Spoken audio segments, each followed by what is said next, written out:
Dynamite তারা ফুটিয়েছিল সেই 15ই আগস্টে।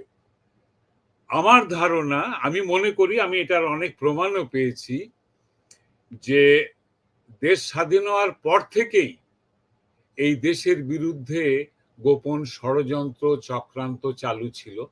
কারা করেছে সেটা আমরা সবাই জানি।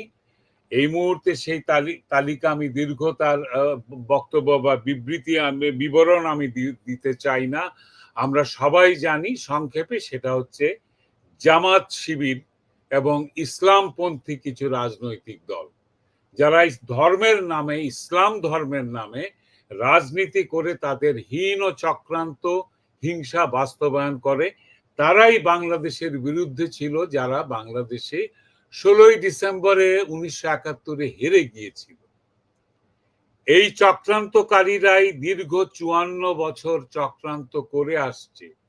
সেই 15ই আগস্ট, 21শে আগস্ট, এর পরবর্তীতেও মুক্তিযোদ্ধাদের, শত শত মুক্তিযোদ্ধাদের ফায়ারিং স্কোয়াডে মেরে ফেলা, ফাঁসিতে মেরে ফেলা,